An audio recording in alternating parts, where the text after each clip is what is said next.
আসসালামু আলাইকুম বন্ধুরা, আজকে 15 নম্বর রোজা। তাই ভোরবেলা উঠে ব্রাশের মধ্যে একটু কলগেট লাগিয়ে নিয়ে দাঁড়িয়ে দাঁড়িয়ে কিছুক্ষণ ব্রাশ করার পর ঠান্ডা জল দিয়ে মুখটা ধুয়ে ফেললাম। তারপর সেহরি খাবার জন্য একটা বাসন খুঁজে নিয়ে ধুয়ে ফেললাম, আর তাতে কিছু পরিমাণ ভাত, ডাল ও চিকেন কষা নিজে হাতে বেড়ে নিয়ে তোমাদের চোখের আড়ালে সেহরি খাওয়া কমপ্লিট করে হাত মুখ ধুয়ে চলে গেলাম মসজিদ। তারপর পা দুটো ধুয়ে অজু বানিয়ে গেটটা খুলে ফজরের নামাজটা পড়তে লাগলাম। আর কিছুক্ষণের মধ্যে নামাজ পড়া হয়ে গেল, তাই যেখানকার টুপি সেখানে রেখে দিয়ে গেট খুলে চলে এলাম বাইরে। তারপর গাড়ি ঘুরিয়ে রুমে এসে কিছুক্ষণের জন্য ছোট্ট একটা ঘুম দিলাম। আর বেলার পর ঘুম থেকে উঠে জোহরের নামাজ পড়ে চলে গেলাম কাজের সাইডে। আর সাইডে গিয়ে গাঁথনিগুলোতে পানি মারার পর আসরের নামাজ পড়বো বলে আবার চলে এলাম মসজিদে। তারপর এখান থেকে একটা জাল টুপি মাথায় লাগিয়ে নিয়ে আসরের নামাজটা পড়তে লাগলাম। আর কিছুক্ষণের মধ্যে নামাজ পড়া হয়ে গেল, তাই গেট খুলে বাইরে বেরিয়ে পড়লাম। আর বাইরে বেরোনোর পর জুতো দুটো মিলিয়ে নিয়ে দেখলাম আমার মার্সিডিজটা এখানে একা একা দাঁড়িয়ে আছে।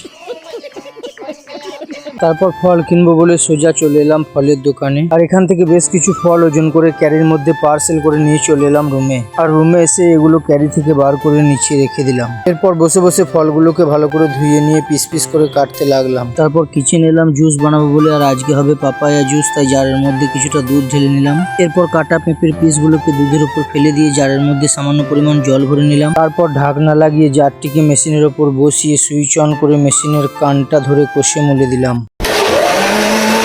আর কিছুক্ষণ বাদে আমার মনে পড়লো, না বুঝে মিক্সচার মেশিনের কান মোলা আমার উচিত হয়নি, কারণ আমি জুসের মধ্যে চিনি মেশাতেই ভুলে গেছি।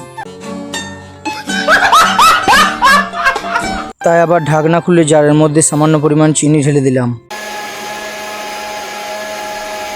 এরপর মিক্সচার মেশিনে জুসটা বানানোর পর একটা পাত্রের মধ্যে ঢেলে ছাঁকনা দিয়ে ছেঁকে নিলাম। তো আজকে ইফতারের মেনু হিসেবে আমার সামনে আছে বিভিন্ন রকমের ফল ও সামান্য কিছু তেলে ভাজা। তো এখন আজান দিচ্ছে, তাই আমি বিসমিল্লাহর নাম নিয়ে এক পিস খেজুর মুখে দিয়ে ইফতার শুরু করলাম। তারপর এক গ্লাস জুস পান করে বাইকে বসে চলে এলাম মসজিদে। আর মসজিদে এসে দেখি সামনে অসংখ্য জুতো পড়ে আছে, তাই আমার জুতো দুটোই দলের মাঝে খুলে দিয়ে ভিতরে প্রবেশ করলাম। তারপর সেই কালো পাথরের উপর পা দুটোকে ঘষে ধুয়ে নেওয়ার পর গেট খুলে ভিতরে প্রবেশ করে একটা জাল টুপি মাথায় লাগিয়ে নিয়ে মাগরিবের নামাজটা পড়তে লাগলাম। আর কিছুক্ষণের মধ্যে নামাজ পড়া হয়ে গেল, তাই যেখানকার টুপি সেখানে রেখে দিয়ে চলে এলাম বাইরে। তারপর জুতো দুটো মিলিয়ে হেলমেটটা মাথায় পরে নিয়ে বাইকের উপর বসে পড়লাম। আর বাইকের কান মলতেই কিছুক্ষণের মধ্যে পৌঁছে গেলাম রুমে। তো চলো আজকের মতো এখানেই টাটা, দেখা হচ্ছে আবার পরবর্তী ভিডিওতে।